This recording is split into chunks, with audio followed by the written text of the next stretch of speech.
प्रधानमंत्री नरेंद्र मोदी 6 नवंबर को भागलपुर में एक विशाल जनसभा को संबोधित करेंगे। इसे भागलपुर ही नहीं बल्कि पूरे पूर्वांचल की राजनीति के लिए निर्णायक रैली माना जा रहा है। दरअसल जैसे जैसे मतदान की तारीख करीब आ रही है, सियासी पारा तेजी से चढ़ता जा रहा है। इसी बीच अब सबकी निगाहें भागलपुर सीट पर है। बता दें कि प्रधानमंत्री नरेंद्र मोदी इससे पहले 24 फरवरी 2025 को भागलपुर आए थे। उस समय उन्होंने प्रधानमंत्री किसान सम्मान निधि योजना के तहत लाखों किसानों को आर्थिक सहायता की किस्त जारी की थी। वह दौरा पूरी तरह विकास और योजनाओं पर केंद्रित था, लेकिन इस बार का दौरा पूरी तरह चुनावी रंग में डूबा हुआ नजर आ रहा है। राज्य में बदलते राजनीतिक समीकरणों के बीच बीजेपी इस जनसभा के जरिए अपनी पकड़ मजबूत करने की कोशिश में है। भागलपुर के सांसद अजय मंडल ने बताया कि हवाई अड्डा मैदान में होने वाली इस सभा की तैयारियां जोरों पर है, जबकि बीजेपी के जिलाध्यक्ष संतोष शाह ने कहा कि रैली स्थल पर 5 लाख से अधिक लोगों के बैठने की व्यवस्था की जा रही है। वहीं अपने प्रधान चुनाव कार्यालय के उद्घाटन के अवसर पर भागलपुर से एनडीए प्रत्याशी रोहित पांडे ने कहा कि पीएम की रैली में भागलपुर के अलावा बांका, गोड्डा, जमुई, खगड़िया, पूर्णिया, कटिहार, मधेपुरा, सहरसा, मुंगेर और बेगूसराय से भी भारी संख्या में भीड़ जुटने की संभावना है। 6 तारीख का जो कार्यक्रम माननीय प्रधानमंत्री का चुनावी रैली है, ये सब दिन से बड़ा रैली हो जाएगा आपकी बार। और चूंकि सबसे अधिक सीट से हम लोग बिहार विधानसभा का सरकार बनाने जा रहे हैं एनडीए, इसलिए हम लोगों को उसी तत्परता से लगना भी है और लगे भी है कि 6 तारीख का भागलपुर का ऐतिहासिक रैली हो। ये पूरे बिहार को एक संदेश के रूप में जाएगा कि भागलपुर की रैली कितना सफल और पूरे बिहार के लिए एक संदेश हो जाएगा। यशस्वी और आधुनिक भारत के निर्माता प्रधान सेवक नरेंद्र मोदी जी का 6 तारीख को आगमन हो रहा है। पूरा अंग क्षेत्र अपने यशस्वी प्रधानमंत्री जिन्होंने इस भारत को एक श्रेष्ठ भारत बनाया है, जो अर्थव्यवस्था के मामले में 4थे स्थान पर भारत को लाए हैं, और इस बिहार की भूमि पर माता जानकी के भव्य दिव्य मंदिर का स्वरूप का सपना जिन्होंने साकार किया है, ऐसे प्रधानमंत्री का आगमन हो रहा है। तो हम सभी भागलपुर अंग क्षेत्र के वासी अपने प्रधानमंत्री को आभार प्रकट करने के लिए बड़ी संख्या में लोग आएंगे।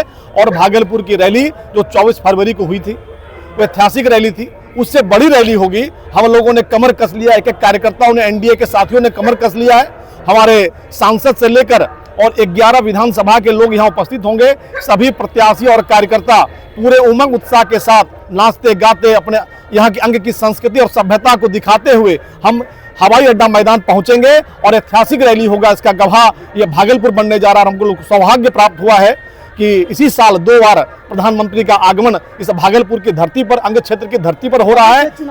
जी, चुनावी बिगुल फूंका जाएगा और शंखनाद, और उनके आगमन के बाद यह जो 11 सीट के लिए आ रहे हैं, 11 सीट प्रधानमंत्री जी की झोली में उनको समर्पित हम लोग करने जा रहे हैं। हम लोगों ने ये संकल्प लिया है और इस संकल्प को सिद्धि की ओर ले जाएंगे।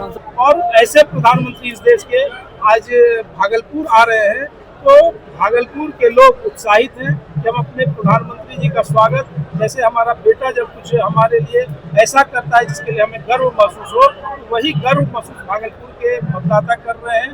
भागलपुर के जो मोदी जी के परिवार के लोग हैं वह महसूस कर रहे हैं और उनके स्वागत और अभिनंदन के लिए अपने पलक पावड़े बिछाकर उनका इंतजार कर रहे हैं। भागलपुर जोगसर थाना क्षेत्र के मारवाड़ी पाठशाला के समीप ठाकुरबाड़ी के पास रविवार को 2 परिवारों के बीच जमकर मारपीट हुई। देखते ही देखते दोनों पक्ष से महिला और पुरुष एक दूसरे पर टूट पड़े, जिससे इलाके में अफरा तफरी मच गई। वहीं स्थानीय लोगों की भीड़ मौके पर जुट गई और काफी देर तक हंगामा होता रहा। सूचना मिलते ही जोगसर थाना की पुलिस मौके पर पहुंची और स्थिति को नियंत्रित किया। बताया जा रहा है कि पुलिस ने दोनों पक्षों के लोगों को हिरासत में लिया है और उनसे पूछताछ जारी है। प्राप्त जानकारी के अनुसार विवाद की शुरुआत दुकान के सामने गाड़ी लगाने को लेकर हुई थी। वहीं मामूली कहासुनी के बाद देखते ही देखते मारपीट शुरू हो गई। इस दौरान चाकू से हमला भी किया गया, जिसमें एक ही परिवार के 6 सदस्य घायल बताए जा रहे हैं। सभी घायलों को इलाज के लिए अस्पताल भेजा गया। स्थानीय लोगों ने बताया कि दोनों परिवारों के बीच पुराना विवाद पहले से चला आ रहा है। इससे पहले भी झगड़ा हो चुका है। फिलहाल पुलिस मामले की जांच में जुटी है। घर कहाँ है? खलीफाबाद। अच्छा, क्या घटना क्या हुई आज? घटना ये हुआ सर, गाड़ी लगाने के क्रम में जी जी। जहाँ बड़ा दुकान है वहाँ सर गाड़ी लगा देता था, ये डेली का डेली। कौन, क्या नाम है उसका? निखिल कुमार शाह। जी जी। उसको बोले गाड़ी हटाने के लिए, वो गाली कलम करने लगा और चाकू से वार कर दिया। कितने लोग घायल हैं आपके परिवार से? मेरे तरफ से 6 लोग घायल हैं। कौन कौन? हम है, मेरे मामा है, मेरी मम्मी है, मेरी मामी है, मेरे 3 मामा घायल है, एक मेरा भाई है। अच्छा, पहले से भी कोई विवाद वगैरह चलता था? पहले से विवाद वो लोग करता था, ईटा गिरा करके। लोग को समझाया कि लोग को मान नहीं रहा, वो लोग डायरेक्ट मार, लोग धमकी देता था कि तुम लोग को मार देंगे हम। अच्छा, अभी अब आप क्या चाहते हो? ये घटना हुई उसके बाद बस प्रशासन से कार्रवाई करे, सख्त से सख्त। भागलपुर में स्वतंत्र, निष्पक्ष एवं शांतिपूर्ण वातावरण में चुनाव कराने और मतदान प्रतिशत बढ़ाने को लेकर आज जागरूकता रैली का आयोजन किया गया। एक दैनिक समाचार पत्र द्वारा आयोजित रैली को जिला निर्वाचन पदाधिकारी सह जिलाधिकारी डॉक्टर नवल किशोर चौधरी ने हरी झंडी दिखाकर रवाना किया। इस अवसर पर जिलाधिकारी ने कहा कि हमारे देश की लोकतांत्रिक व्यवस्था में मतदान सबको बराबर का दर्जा देता है। ऐसे में सभी को मतदान की प्रक्रिया में हिस्सा लेना चाहिए। उन्होंने कहा कि मतदान से ही हम अपनी पसंद की सरकार चुन सकते हैं। इसलिए हमें ये संकल्प लेना चाहिए कि 11 नवंबर को हम न केवल खुद वोट डालेंगे बल्कि दूसरे को भी वोट डालने के लिए प्रेरित करेंगे। भागलपुर जिले के नाथनगर प्रखंड स्थित रामपुर खुर्द पंचायत में ग्रामीणों ने विधानसभा चुनाव को लेकर मतदान जागरूकता रैली निकाली। रैली में पंचायत के सैकड़ों ग्रामीणों के साथ मध्य विद्यालय कांचिया के छात्र छात्राओं ने भी बढ़ चढ़कर हिस्सा लिया। तुलसी निकेतन से शुरू हुई ये प्रभात रैली पंचायत के विभिन्न गलियों मोहल्लों से गुजरती हुई मतदाताओं को मतदान के महत्व का संदेश देती रही। इस अवसर पर समाज सेवी शंभू शंकर सिंह, पूर्व सरपंच अरुण मंडल, पंच पिंटू कुमार, समाजसेवी राजदेव कुमार राजू, अभिषेक कुमार और सुमन सुबोध सहित कई ग्रामीण सक्रिय रूप से शामिल रहे। रैली के दौरान लोकतंत्र की ताकत, वोट की बात और पहले मतदान फिर जलपान जैसे नारों से वातावरण गूंज उठा। ग्रामीणों ने संकल्प लिया कि इस बार रामपुर खुर्द पंचायत में 100% मतदान कर लोकतंत्र को मजबूत बनाएंगे। बिहार विधानसभा चुनाव की सरगर्मी बढ़ते ही सोशलिस्ट पार्टी इंडिया के प्रत्याशी संजय कुमार यादव ने भागलपुर विधानसभा 156 में जनसंपर्क अभियान तेज कर दिया है।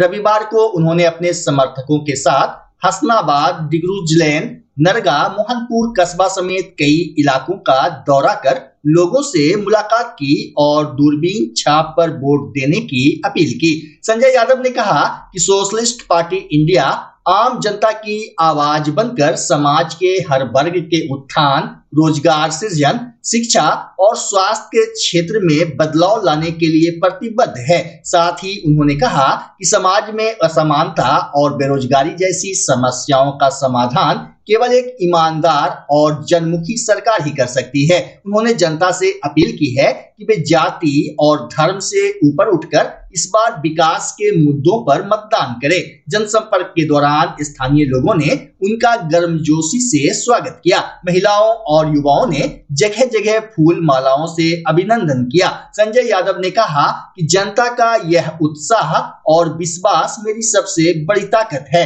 अगर जनता ने अपना आशीर्वाद दिया तो भागलपुर को रोजगार, शिक्षा और स्वच्छता का आदर्श मॉडल बनाऊंगा। जनसंपर्क के दौरान संजय वोटरों को मतदान के प्रति भी जागरूक करते दिखे। उन्होंने कहा कि लोकतंत्र की शान आपका मतदान है। अब देख सकते हैं कि संजय है कौन। ये संजय आपका बीच का रहने वाला लड़का है, आपके महाशय दौरी का रहने वाला बच्चा है, जो कि आपकी समस्या को सुनने के लिए चलकर आपके दरवाजे तक आए हैं। पार्टी से हैं, आप अपनी समस्या को रख सकते हैं और इनकी समस्या को सुनना पड़ेगा। अच्छा चल रहा था।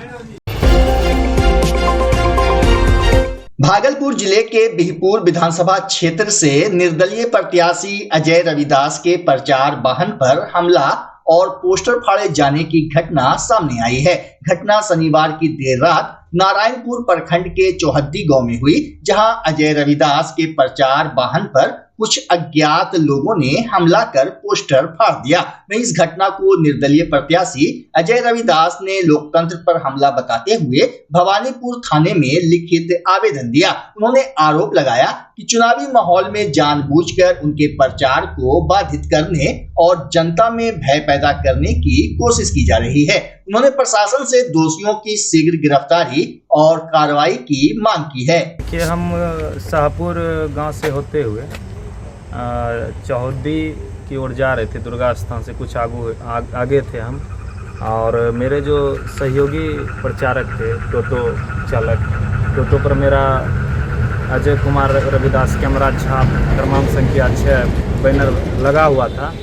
उसको 10 असामाजिक तत्वों ने दुर्गा स्थान, सिर्फ ठीक दुर्गा स्थान के कोने पर ये मेरे बैनर को बेरहमी से फाड़ा गया और मेरे चालक के साथ जाति सूचक गाली गलौज मारपीट की गई। और दूसरा बात, जो जब हमको सूचना मिली कि ये सब हो रहा है, तो हम वहाँ गए तो मेरे साथ भी धक्का मुक्की किया और बैनर को जला रहा था। आप वहाँ के घटना से कितने देर बाद गए? घटना से ठीक हम 15 मिनट के बाद वहाँ गए। दोबारा गए घटना स्थल पे आप? जी नहीं, उसी समय गए। हम टोटो के साथ जो घटना हुई थी, टोटो से हम टोटो वहीं पे रुका हुआ था? हाँ, टोटो वहीं 150 मीटर की दूरी पर थे हम। अच्छा, आप 150 मीटर आगे थे? हाँ, आगे। टोटो घटना स्थल पर रुकी हुई थी? जी हाँ। उसके बाद आप वहाँ पे गए? हाँ, वहाँ गए और वहाँ देखे बिना बैनर को जला रहा। आपके नज़र पे? हम रोके, और जो मेरे अंगरक्षक हैं रवि जी, वो भी रोके, तो हमारे साथ धक्का देकर हमको भाग गया, जाति सूचक गाली देकर। ये जो घटना किया, आप उनको पहचान रहे हैं? हम पहचान रहे हैं। हाँ? हाँ। बच्चे हैं या बड़े हैं? बड़े हैं। बड़े हैं, हाँ।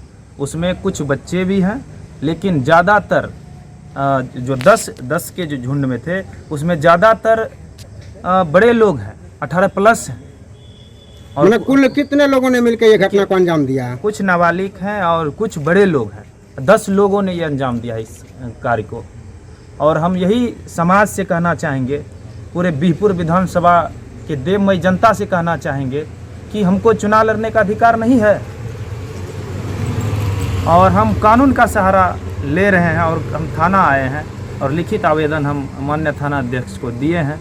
हम पूरे बिहार पुलिस से आग्रह करना चाहते हैं, मुझ गरीब उम्मीदवार, मैं निर्दलीय प्रत्याशी हूँ, गरीबों के लिए हम लड़ते हैं, आंदोलनकारी आदमी, हम लड़ाकू आदमी हैं, लाठी वाला लड़ाकू नहीं, कलम की लड़ाकू हैं। तो हम आग्रह करना चाहेंगे कि जितने भी गरीब लोग हैं, इस घटना का पुरजोर विरोध करें। किसी भी प्रत्याशी पर हमला नहीं होना चाहिए, यही आग्रह है। और सबका सम्मान हो, सब चुनाव लड़े, सभी धर्मों, सभी जातियों का सम्मान हो, सभी युवा का सम्मान हो। हम आग्रह यही करेंगे समाज से। आपके ऊपर भी हमला किया गया है क्या? मेरे साथ धक्का मुक्की की गई है। बच्चा जब जन्म लेता है तो कई बार बच्चा तुरंत नहीं रोता है, रोने में देर हो जाता है। ऐसे में बच्चा क्षतिग्रस्त हो जाता है और उसके बचने की संभावना कम हो जाती है। और यदि बचा तो भविष्य में उसमें विकलांगता की समस्या आती है, जिसे सीपी कहते हैं, जिसका कोई माकूल इलाज नहीं है और ज़िंदगी भर बच्चा विकलांगता से जूझ सकता है। ऐसे में पूरे संसार में कूलिंग थेरेपी का सहारा लिया जाता है। जन्म से ठीक 6 घंटा के अंदर यदि उसको कूलिंग थेरेपी दिया जाए तो उससे उसका सीपी की समस्या कम होती है और बचने की भी संभावना बढ़ती है। पहली बार बिहार झारखंड में आपके शहर के स्नेह नवजात शिशु बाल सेवा केंद्र में यह मशीन उपलब्ध है। कभी भी ऐसी बात हो कि बच्चा रोने में विलम्ब हो गया तो आप स्नेह नवजात शिशु बाल सेवा केंद्र में जरूर संपर्क करें।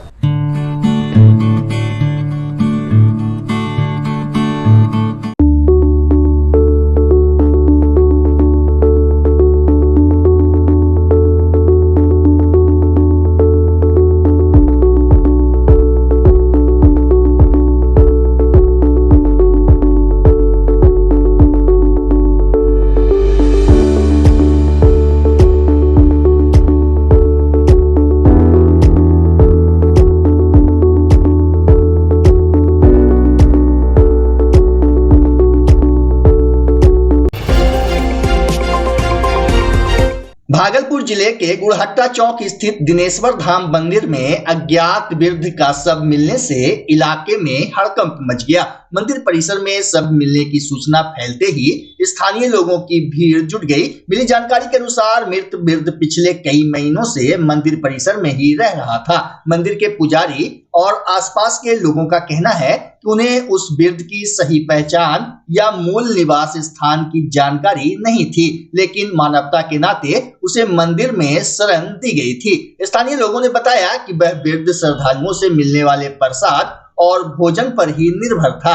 जो भी भक्त पूजा अर्चना के लिए मंदिर आते थे वे उसके लिए भी खाना छोड़ जाते थे। एक महिला ने बताया कि बीते 2-3 दिनों से उसे तेज बुखार था, लेकिन इलाज नहीं कराया जा सका। आशंका जताई जा रही है कि इलाज के अभाव में ही उसकी मौत हो गई। वहीं घटना की सूचना मिलते ही स्थानीय पुलिस मौके पर पहुंची और शव को कब्जे में लेकर पोस्टमार्टम के लिए भेज दिया। पुलिस मृतक की पहचान करने का प्रयास कर रही है। कब से रह रहा था यहाँ पे?